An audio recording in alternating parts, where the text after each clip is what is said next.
As always, before you start, make sure you've got an accurate drawing. If your drawing is not right, it's not going to get better as you go along. Make sure it's right before you ever start shading.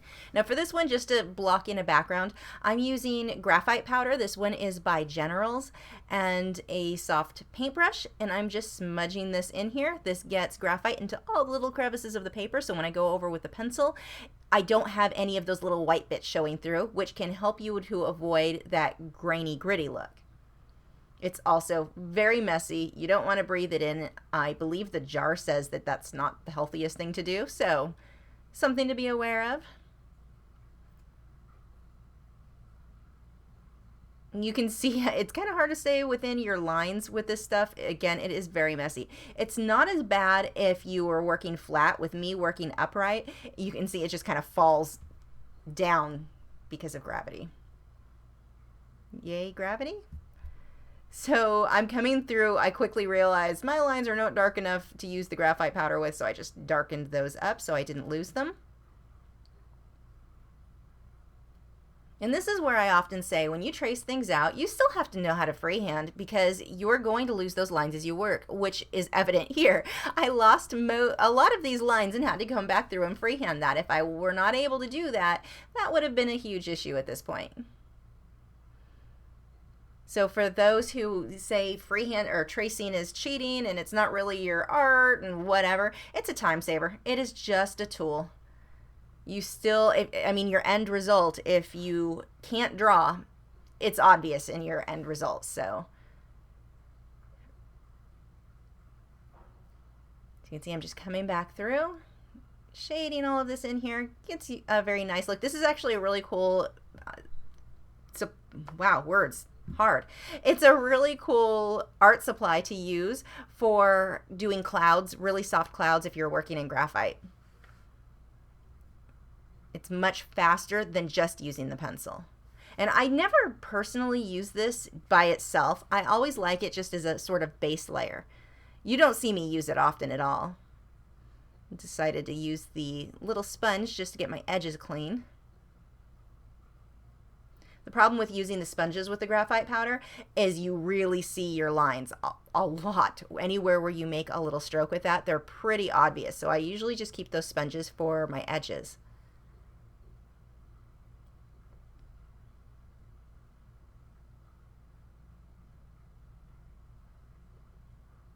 You can see it can get it very, very dark.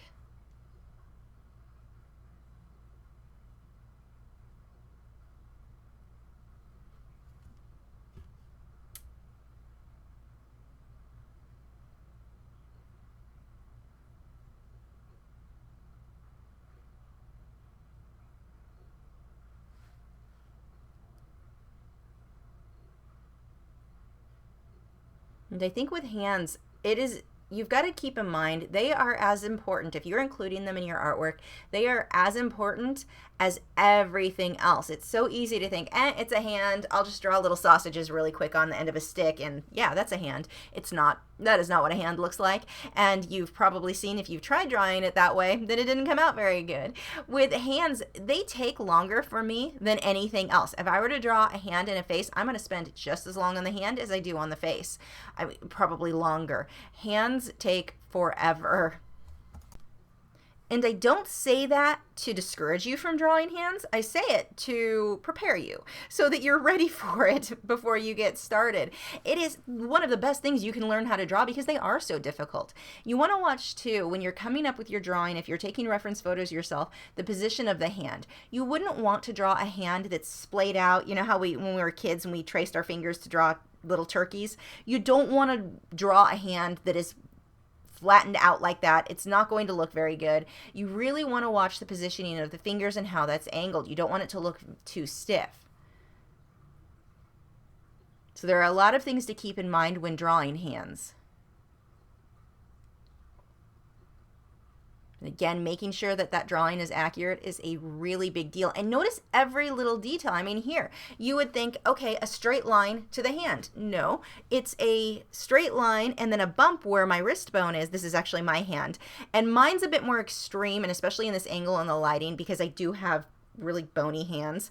But notice where you have all of those bumps, all of the little sections sticking up. That all contributes to making it look more realistic. It's not just a straight line, which is to the nub of your hand. I mean, you have all of these curves. You really want to watch for these. And you may think that's really obvious, but it's something that I see happen a lot with students where they continuously try to draw hands that way, straight line and then a hand. It's really not how the wrist and the hand connect.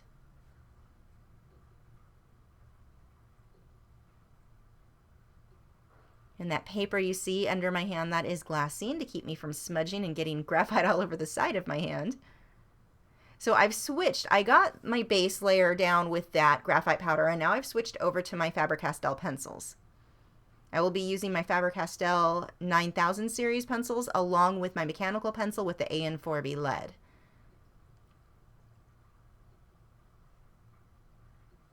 You can see I'm keeping that edge really clean. I've got to round out the bump on my wrist there. I have too much of a point. There we go. You know, that was with the Tombow mono eraser that I got rid of that little area I needed with the detail. And I'm being messy with this. I'm not trying to keep this perfectly smooth. I'm just creating shadows so that I can work those shadows into the hand.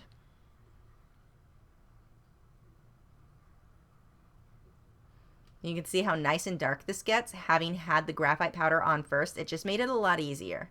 And you can do this. I will often do this where I use a 2H pencil first and then build up to my darker pencils so that I don't have that white grit or the grain of the paper showing through. But here, this is just a lot faster. Although, like I said, a lot messier. So it's not a win-win situation. You've got some positives and negatives with using the graphite powder. And I think the more you use it, you can get to where you have a lot of control with it. I was very, very sloppy here.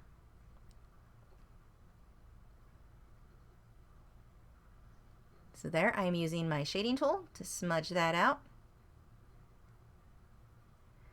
And I've heard from students who have told me that they've heard from people that, or not even students, just people online, that using the shading tools and using some of these different tools that we use is cheating, and that's not, you're not going to learn. Actually, one guy said he had a teacher told him he would never learn if he kept using the shading tools. I'm like, learn what? It's a tool. It's a way to smudge your work. You can work without them. You can work with them. I don't understand the difference. The end result is all I care about.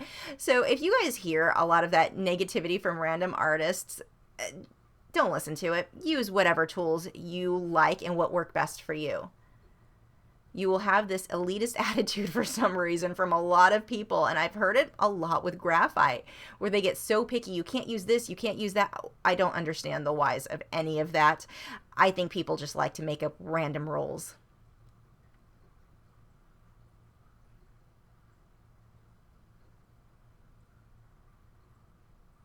So again, creating the shadow under this side. Remember, when you're working in graphite, if you keep your pencil sharper, it's going to help you to avoid some of that grainy gritty look, because that pencil then gets into all of those little crevices. Most of my little crevices already have graphite because of the graphite powder, but if you're not using that, do make sure that you've got that pencil sharp. If you're working with a pencil that is very dull, the lead is only catching the top of the paper. All of those little grooves and crevices stay white underneath. You're not getting the pencil into that, and that is what's causing that grainy gritty look.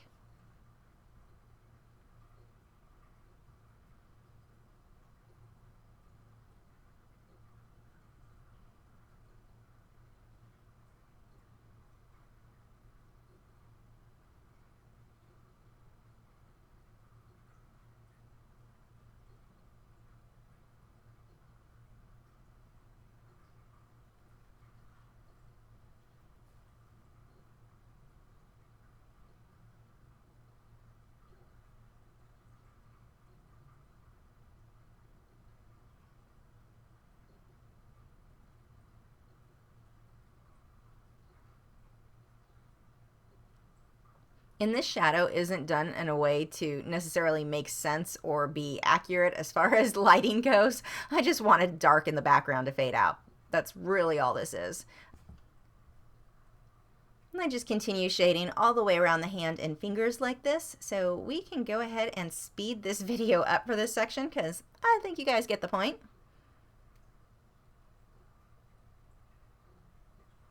I'm making sure to keep my edges very, very clean. If I want something to fade and be soft, I'm going to come back later on and soften things up. But for now, I would really prefer to keep them very clean. Notice the edges of that finger too, that back, the pinky, how they curve. It's not straight lines. You've got little nubs kind of on the end of the knuckles. Really pay attention to those shapes. It's really easy to want to draw everything very angular, much more so than it should be. So definitely watch your reference photo there.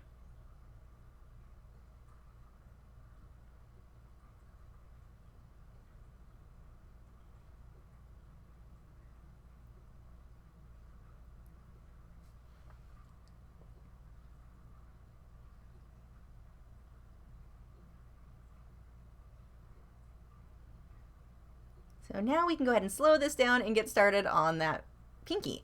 Notice the line that I've got outlining the fingernail.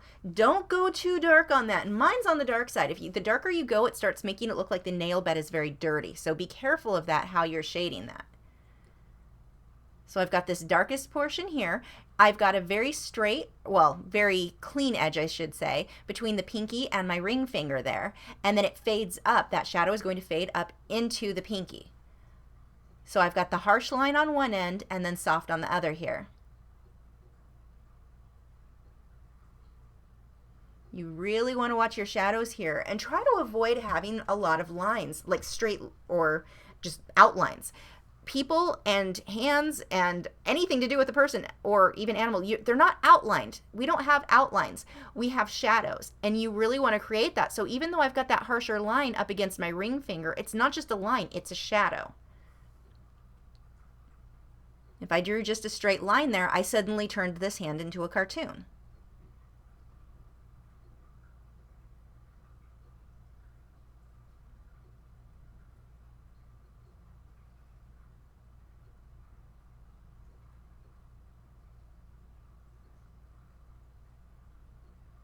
What I'm doing off screen there, I'm just scribbling to get some of the graphite off of the shading tool because it was too dirty. So, and you can see how I've shaded over the entire pinky here. If it's got too much graphite, it was going to go way too dark. But I wanted to be able to come back through, get a light shading on there. And I did it with the shading tool versus a pencil, because if you shade something like this with the shading tool, it erases really, really well. So the wrinkles in around my knuckles that I'm going to come back through with the Tombow mono eraser, they're going to erase really nicely because I shaded with the shading tool versus a graphite pencil.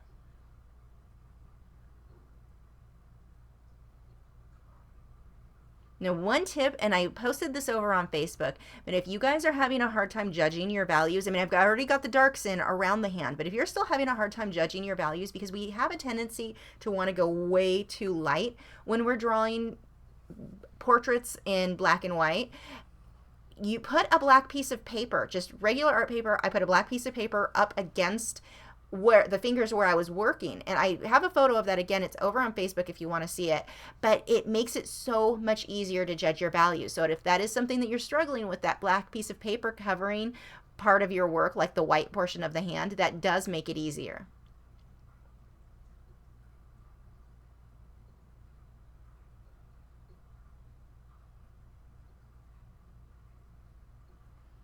So here I'm starting to build in some of the wrinkles and texture on the skin.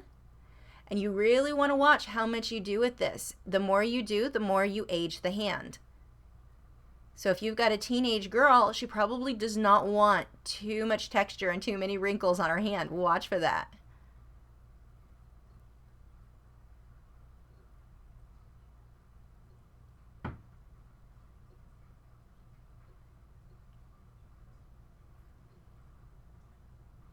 So there I took the kneaded eraser and just dabbed a little bit to help create some of that texture, just lift a little bit of the graphite, but it's not perfectly smooth, so it lifts some and not all, giving me a somewhat textured look.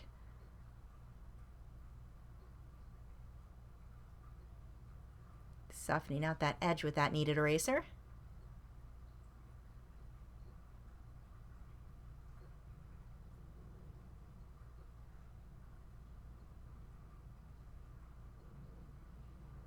You can see I'm back to that back edge of the pinky, really defining that line.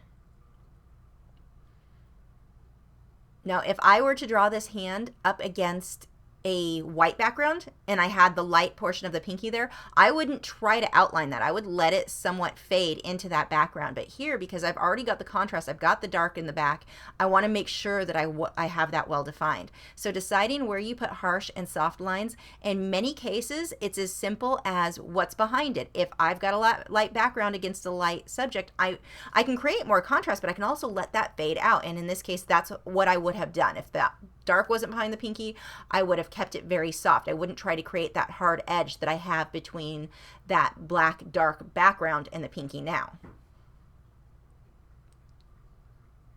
But because it's there, I've got to make sure that it's well defined.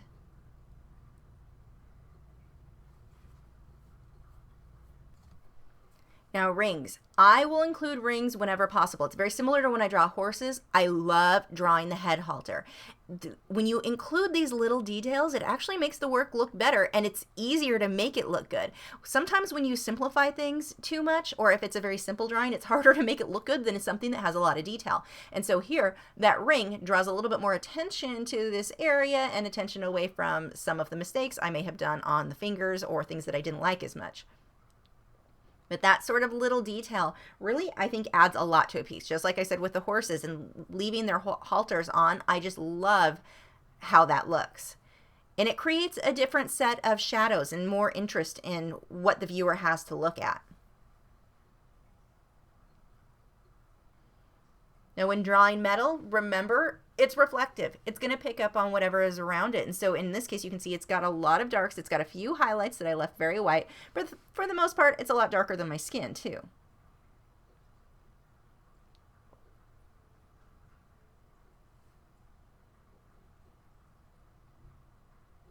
I lost the tool that I usually use to brush my erasers away. I've since found it, but I was just using regular paint brushes there. There was nothing special going on other than I was too lazy to look for the tool you usually see me wipe eraser marks away with.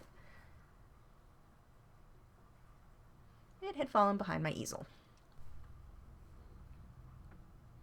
So I'm coming back through with that graphite pencil on the joints of my finger there, just better defining some of those wrinkles. And again, it is fun to want to go and do tons and tons of wrinkles.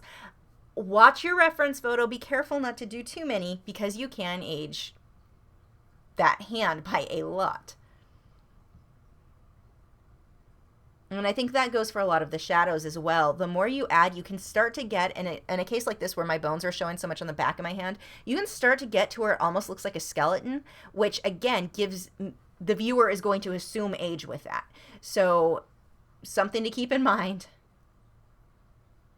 And that may be accurate for your photo. You just have to be aware of that as you're working. Because again, it is so easy to be having fun and thinking, oh, this wrinkle looks great, I'm going to do more. Until the point where your 20-year-old hand now looks like an 80-year-old hand. And if given the choice, I will always choose to draw the 80-year-old hand. It is so much more fun to draw wrinkles in skin than smooth skin. Easier probably to draw the smooth skin, but more fun for wrinkles. They're much more interesting.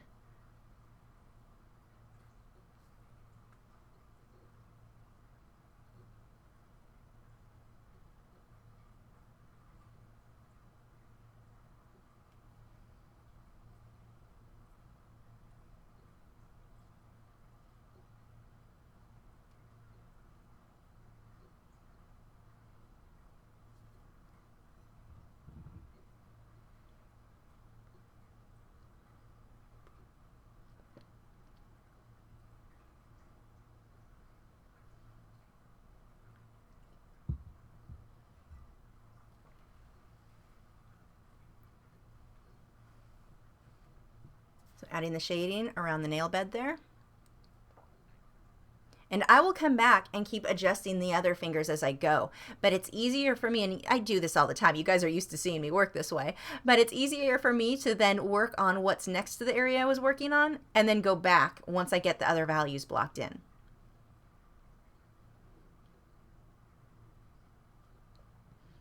Now, another tip I have for you, if you are working in graphite and drawing portraits, it's easy to want to leave everything way too light. Don't be afraid to get your values in there to get the shadows, and using a value finder, I think can really help. If you're not aware of that, I have a video showing you how you can make those, or you can purchase them, which is probably a lot easier, but you can use that and put it up against your project versus your reference photo to see how much darker or lighter you need to go.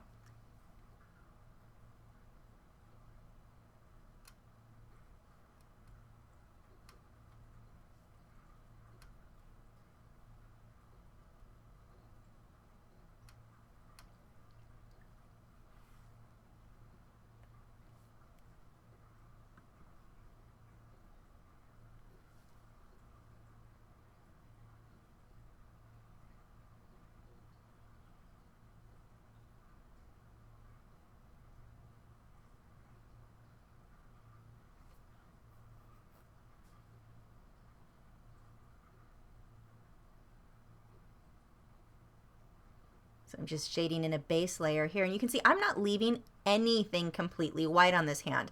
Again, people have a tendency to want to go way too light. Don't do that. I actually had someone submit something a while back. He had drawn Will Smith, but he had gone so pale that Will Smith was now a white person. You really want to watch your values, because something like that completely changes what that person looks like. And his drawing was otherwise fairly accurate. I was impressed, especially it was a younger kid, so I was definitely impressed there. But I mean, it's something that we all do. It is so common to want to go too pale on the skin.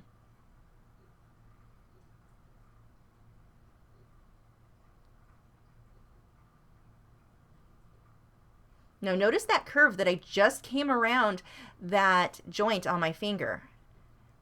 All of these curves, where these shadows are, these all determine the actual shape. So it's not just getting the outline of the hand right. You have to watch where your shadows go. They have to be in the right location.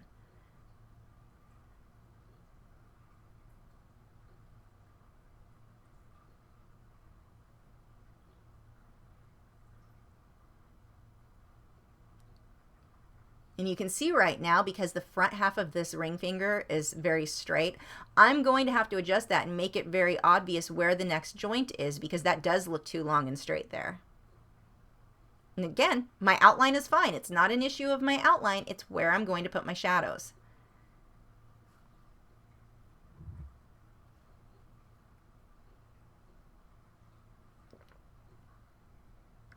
And one thing you will almost never want to do when you're drawing hands, you don't usually want all of your fingers touching each other, like right up against each other.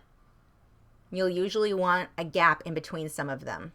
You can have two touching, but you don't want all of them touching.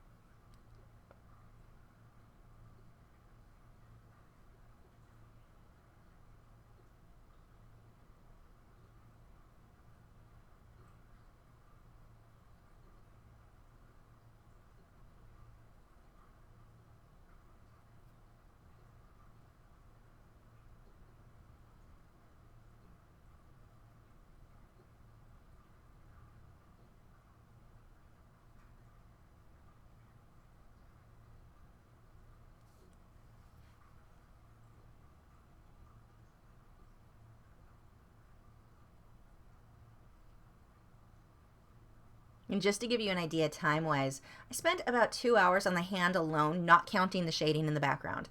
And that's also not counting sharpening my pencils or getting up and taking breaks. But actual 2 hours of footage for that. For the hair that I drew, and that one seems like it has a lot of detail, I put about an hour into that. When I drew the eye or the nose and ear and mouth, all of those were about 20 minutes, maybe 30 minutes. Look how much more time I spend on the hand than anything else. And again, it's not me trying to say don't draw hands. They take forever. They're too hard. It's just that you need to prepare yourself that you're going to need to put that kind of time into it.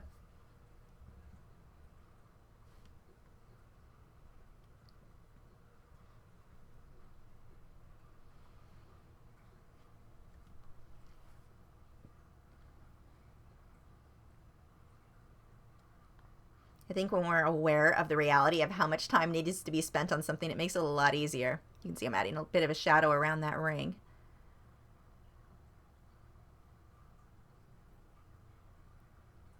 I remember years ago, I started off as a marine artist, and I loved Christian Lassen. Well, still love Christian Lassen. I think he's the best marine artist out there. But his work, I would see the way his coral looked, and for some reason, when I was 19, 20, 21, right around that age, I was certain that I just needed to use the right type of brush, a certain sponge brush, there was some magical brush that was going to make painting a full coral really simple, really easy. It shouldn't take more than 5 minutes. It's going to be, I just have to find the right tools. And until I realized, it was actually when I met Jaime Jimenez and talked to him, and he told me how long he would put into a painting. It was a huge wake-up call for me to realize, oh, there's no easy answer. This isn't something that I can just rush through and have instantly done. Yeah, I can do essentially a faux finish, which is what I had been doing up to this point, to make something, when you looked at it, you knew it was supposed to be coral, but it didn't look like a photograph of coral. I wanted it to look like a photograph of coral. So once I met somebody who could say, this is how I'm doing it, this is why, mine looks that realistic, it was just a huge wake-up call for me. It made a huge, night and day difference in my work when I stopped and said, okay, I just need to slow down. And I used to work big, usually 24 by 30 or bigger. I think I have some 30 by 40 inch paintings around here. But I worked big. And when no, they were even bigger than that. I'm trying to think of the sizes I was working on. They were large. But the ones that I was doing, a coral, a single small, or what would have looked like a small coral when you looked at the photo of the work, was about this, at least the size of my hand, which means I needed to put, 3 hours into that single coral versus the less than 5 minutes I had been attempting all the years previous. And the difference in my work, when I say it was night and day, I'm not kidding. You would never guess it was done by the same artist. And it wasn't that I suddenly developed all of this skill. It's that I shifted the way that I looked at it. I shifted how I thought about creating art and the type of work or time that needed to be involved in creating things to get it to look how I wanted to. Now that ring finger is not done. Moving on to my middle finger though, I'm starting to shade that. Now one thing I really want you to notice here, look at where you can see the joint, the section that is closest to my hand, touching my hand. You can see a bit of the pad on the underside of that finger, and that is important. You're going to start seeing more of a curve there as I start shading this. But making sure that you can see that. They're not just little sausages. You've got all of these little lines, little details in there that make it look like a finger.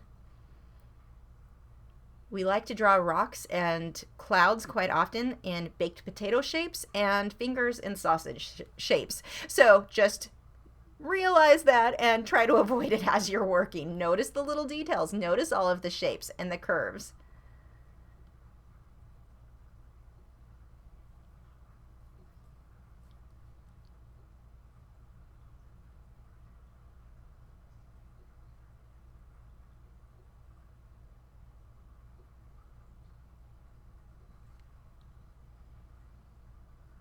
And the angle of my first finger, that is one I would probably, if I was trying to create a great piece of art, like a complete, something that I was going to sell, I would have readjusted that finger. I would have taken more reference photos and curved or bent that first finger a little bit, because that one is definitely sausage finger shaped. See how it's very straight? Even once I shade it, it's still gonna have that bit of a sausage feel to it, just that shape. So watch that when you take your reference photos. I'm kind of glad that I did that on this one because I can point out what not to do. But see how the other fingers are slightly curved. They have a more almost elegant look to them, whereas that one is it's just too straight. Does not look good. So there you can really see that pad I was talking about. The underside of that middle finger there that's closest to the hand, where I've got that little separate shadow, almost looks like a sad face right above that pad. But fingers are so complex. There are so many shapes, so many curves. Make sure you don't skip over those.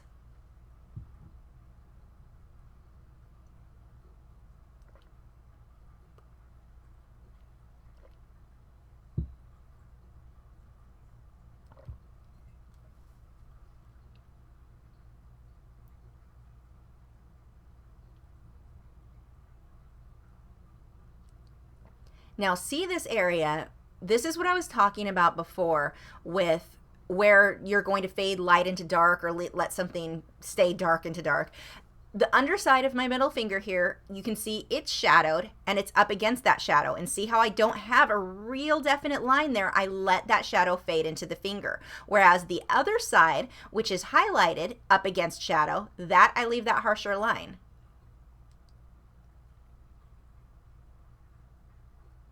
This one's a little bit of a better example because that finger has both the harsher line on the upper section and then that shadow that fades into the shadow that it's touching on the bottom.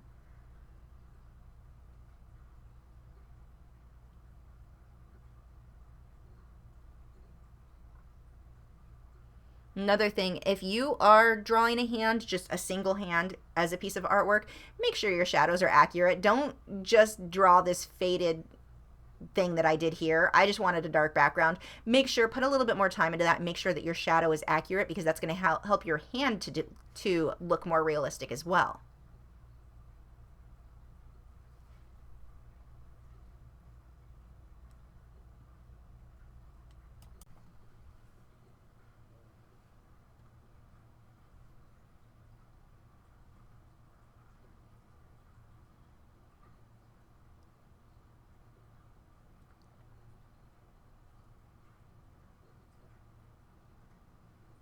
You can see how I'm just smudging what I've done for that background right up into the shadow of the finger there. So you can see the definition of where the finger versus the background is, but it's a fairly soft transition compared to where I've got the really bright areas up against the dark.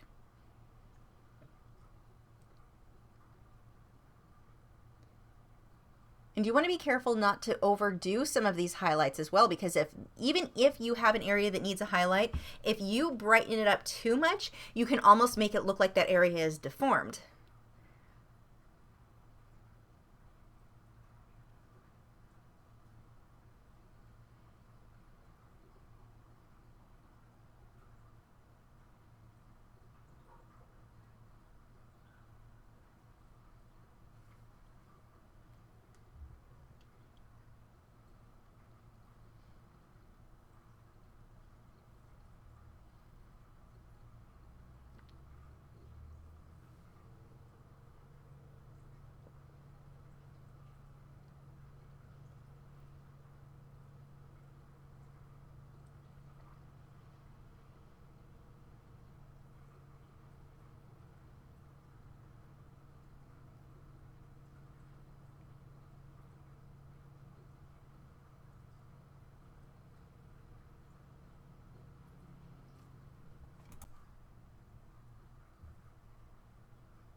So I'm starting to build up the shadows on my first finger.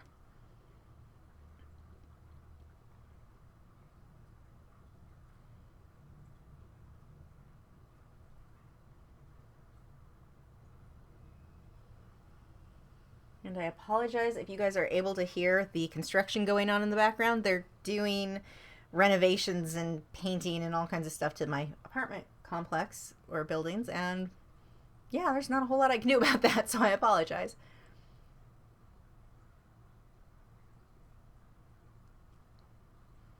So you can see I'm very lightly building up the shadows. So anytime you're working in graphite, you want to start fairly light and build your way up to the darks. Don't just jump straight into the darks. For two reasons, actually. If you go straight with your dark pencils first, that's how you're going to end up with that grittier, grainier look. Generally, you're going to get a softer look if you start with your lighter tones first or your lighter pencils. The second reason is if you go too dark too soon, it can be hard to lighten that up. So you can see I shaded a base color over what I was working on with that shading tool.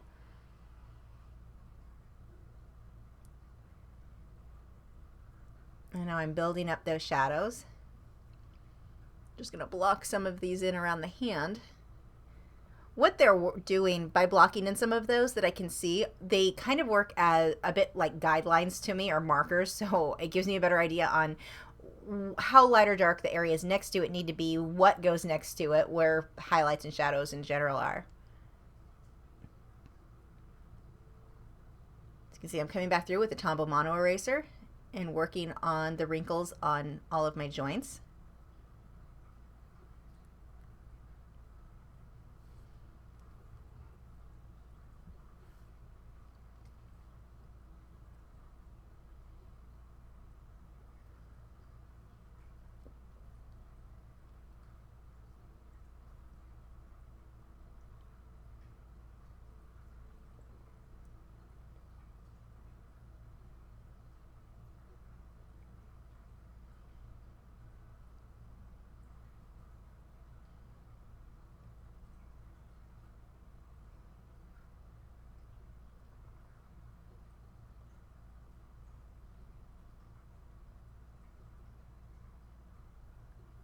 Just dabbing with that kneaded eraser, which helps build a little bit more texture in the skin so that it's not perfectly smooth.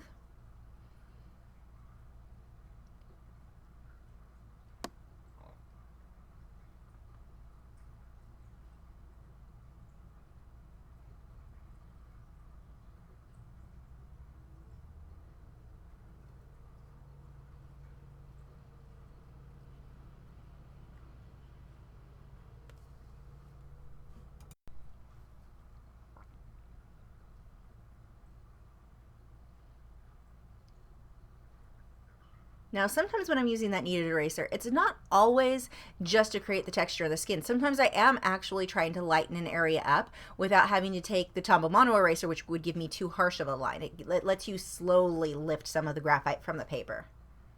And that isn't done by sliding the eraser side to side as you typically do with an eraser. You just dab it on there.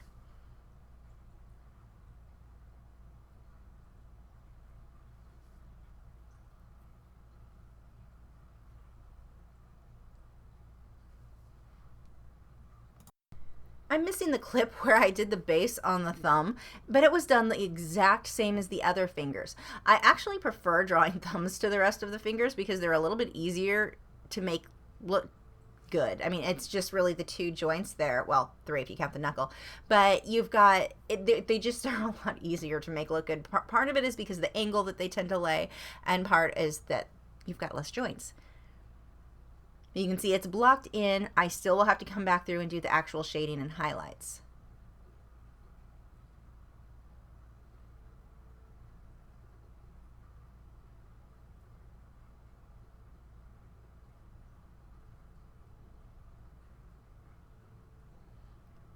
So here I'm coming back through with that Tombow mono eraser and really looking at where I needed to adjust this first finger, because it got way too thin as I was shading the edges, so I've got to pull some of that back out.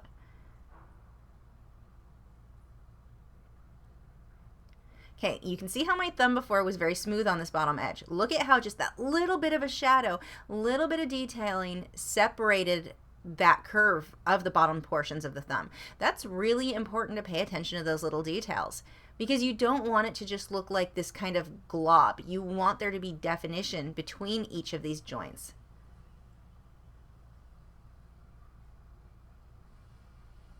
So the bottom section of the hand is really the same thing, where I fade into that shadow. You can see where the definition is or where the hand separates from the background, but it's a very soft transition versus the harsher transition that I will have on the upper portions of the fingers. Same thing here. You can see how I've got that very soft transition.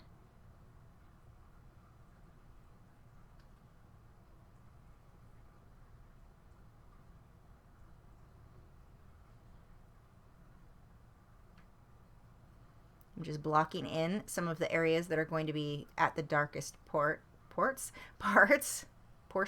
I think I'm just mixing words now.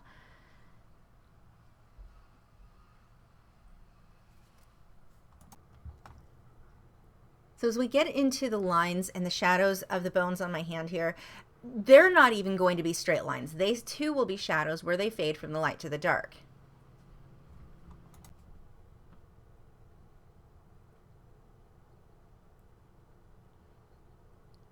So right now, they're fairly loose lines, but I am going to come back through and add actual shadows.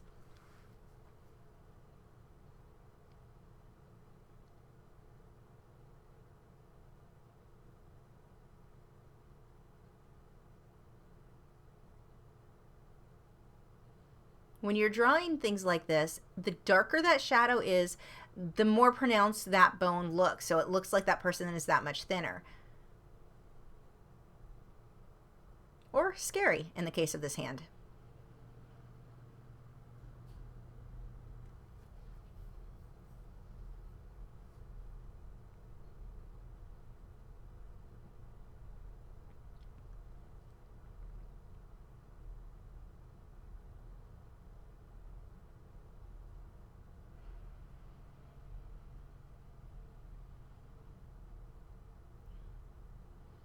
The little dots you're seeing are just the moles on my hand. And that's another thing. When you're drawing portraits, be aware of that, because if you leave something out on somebody like that, it doesn't necessarily look like them all the time. And some clients are going to want you to remove moles. Some are going to want them left in. For me, that's just what my hand looks like, so I expect them to be there. But I've had some people request that I remove them. So that is something, if you're doing portraits for people or commissions, double check with them before if they want any of those moles left in or taken out. So what you saw was I just took my shading tool and lightly went over the entire hand, blocked everything in. You can see right now it just kind of looks like a lump. I've got to come through now and add all of the shadows to create the definition in that hand. And again, we're going back to, it's all drawn correctly, but without having your shadows and your highlights in the right place, it's just a lump. It doesn't look realistic at all. And this really matters and is going to be the case no matter what medium you're working in.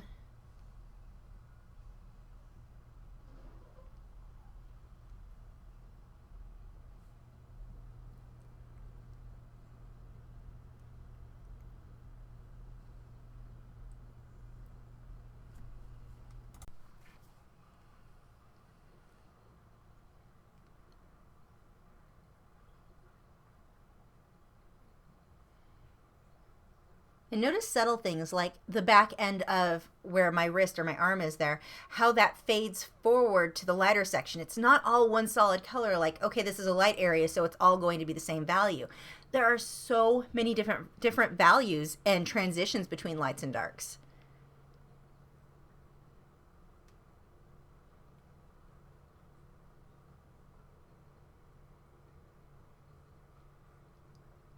Another tip I have for you is don't try to draw too much detail in something that's terribly small. If you're doing an 8x10 and it is like full from the waist up where you see the shoulders and the hands and the face, you're probably not going to get this much detail in your hand. I'm not going to say it's not possible. It is, but it's a lot harder on you to do that. It's going to be a lot easier if you work a little bit bigger.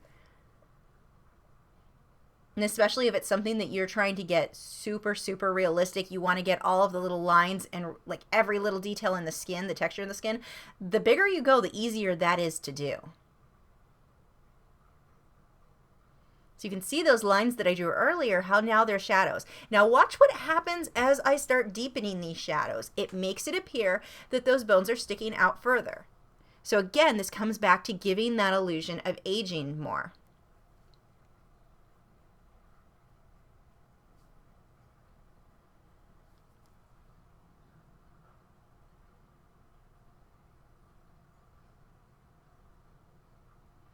So I don't know that I would say having the hand in a position where the bones are showing like that is always going to be appropriate. For this, it just made it a little bit more interesting. But if I were trying to do a portrait where I was going for something that was more elegant, I probably wouldn't want the hands positioned in a way that is causing the bones to stick out that far, because it does make it look a little scary.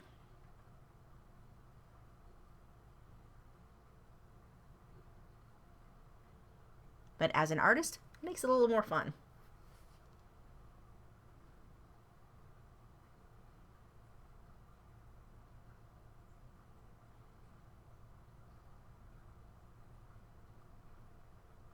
Now I'm taking the Tombow mono eraser and starting to create a little bit more with the texture of the skin. And again, keep in mind the age of your subject. My hands are nearly 40 years old, so they're going to have a bit more texture than someone in their 20s or a child. And as we age, that will just increase. Now you can see the texture that I'm adding there. What I have on the hand, I'm not going to leave it that harsh. I'm going to come back through and soften that out, but it is creating that little bit of texture. Again, with a kneaded eraser, just dabbing some of the areas off of the highlight.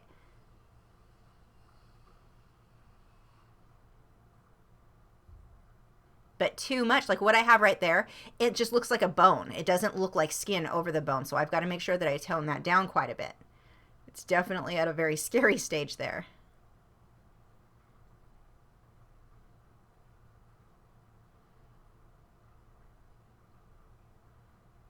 You can see where I've softened out those lines that I put on the hands there.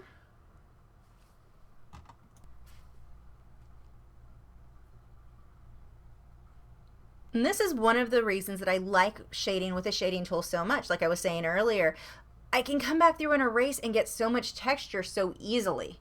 You can do this all just with a pencil and have a little bit more control, but this gives you more of that faux finish where you can do it kind of quickly.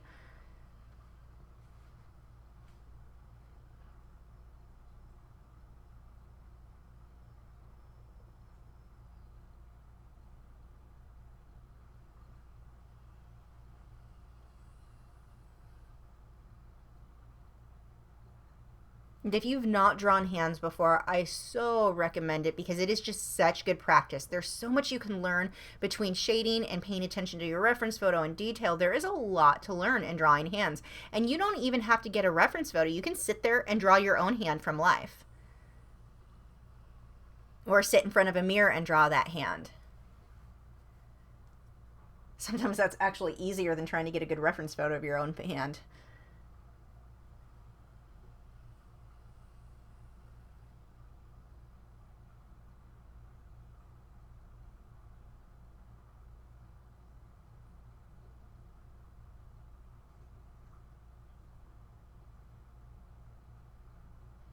Now, while I was saying how I've got the bones on the hand to where they're fairly exaggerating in the position of that hand, it does make it more interesting. You also want to watch for the opposite, though. You don't want to go the other extreme where there's no definition in the top of the hand and it just looks like lumpo skin. Make sure that you've got at least interesting shading or something going on there.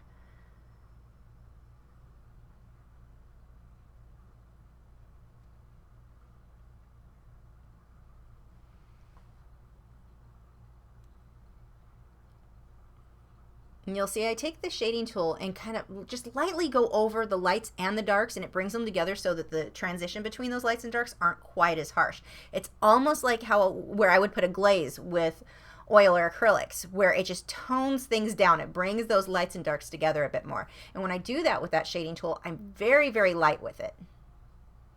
Here I'm coming through with my mechanical, actually no, that's the tombow eraser. What I ended up doing though is using my mechanical pencil for quite a bit for the edges, just to get the dark shadows underneath the hand a little bit better defined. It's easier to do with a mechanical pencil. And then again, the AN4B lead, because it's just so soft, it gets really, really dark. Actually, that is what I'm doing there. So with that mechanical pencil. We know my videos would not be complete if I was not working off the camera, so.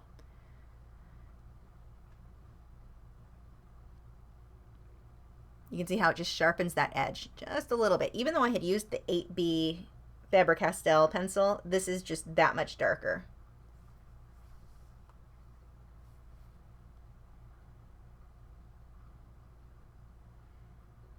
And for anyone who decides to look for this, last I checked, the AN4B lead, you really couldn't find anymore. You can get their Stein version. The Stein is not the same at all. It's too hard. It's almost like working with an H. It's an absolute waste of money when you're working in graphite. Did not like it at all. Very hard, very scratchy in comparison to this anyway. I mean, I'm sure it's a fine lead. It just, for what I use the AN4B lead, it's not the same. This is the hi-polymer lead. And I've seen the 3B still available, and I suspect that that's still a good lead. It might be a fair alternative for those if you don't, or if you're not able to find the 4B. I just went and double checked. I'm still not able to find the AN4B that I use. I've seen the super high polymer, but not just the regular high polymer like this is, so I'm not sure if it's the same.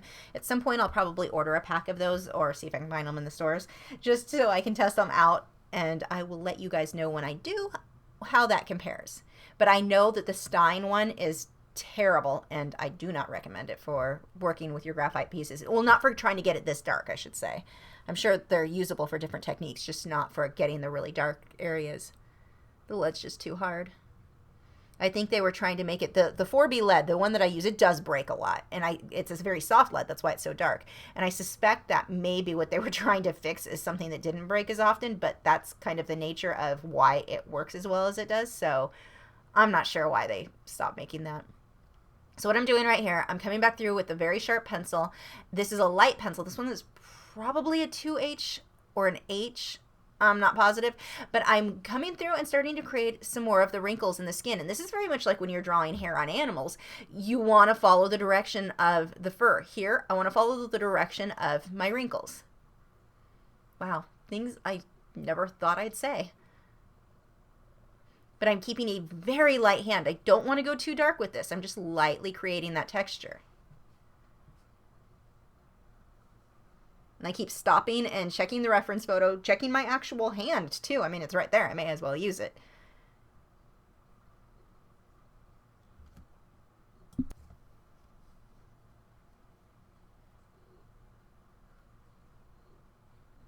Just these little teeny tiny final touch-ups. The big thing, notice the wrinkle that I've got in the wrist there. Now, you want to watch too. It's really easy when you're doing the wrinkles in skin to want to do a really deep, dark line and then the really bright highlight for the lighter portion of that. That can overdo it again too. It makes the wrinkle appear that much deeper. Watch that. How dark the line is and how dark the highlight is will indicate how deep that wrinkle is. So here, I just want that hint of the wrinkles. So I'm keeping it very, very light.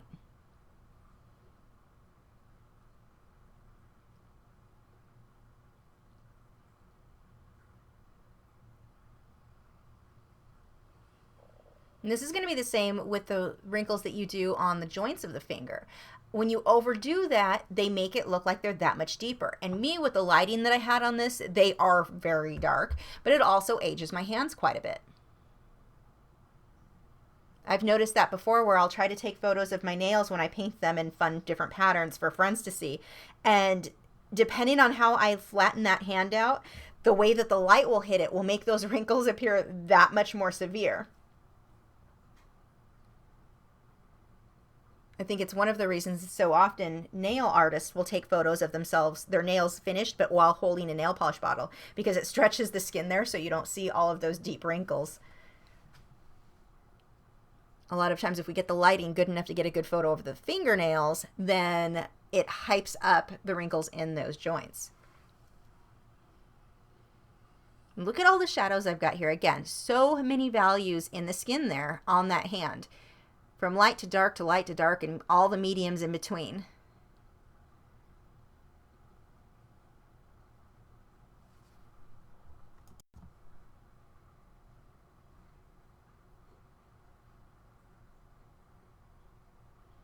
Just little touch-ups, little teeny lines. Again, creating that texture in the skin.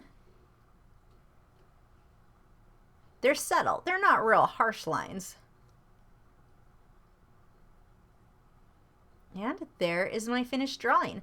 Let me know if you have any questions, and I will actually be pretty much unavailable through until next Monday. So if you write to me and I have not gotten back to you, I promise I'm not ignoring you. I will be back after I'm teaching a 4-day workshop. Well, I'm teaching 2 days of the 4-day workshop. So I'm not going to be available during that time, but I will be back soon. And then for next week's video, since I am going to be gone this week, I'm doing a voiceover for the bee that I did in colored pencil against the airbrushed background.